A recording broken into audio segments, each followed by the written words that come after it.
দেখো, আজ একটা গুরুত্বপূর্ণ বিষয় নিয়ে তোমাদের সামনে হাজির হয়েছি।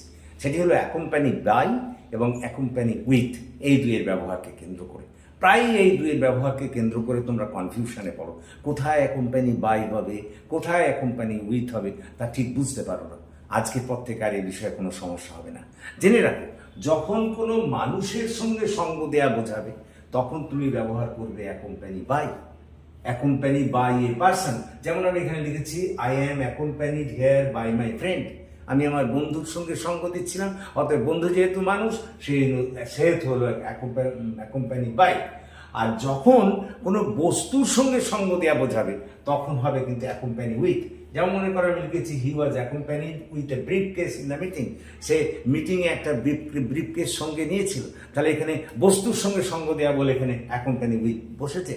সুতরাং বুঝতে পেরেছ। And then thank you for watching and listening. So please comment, share and subscribe to my channel.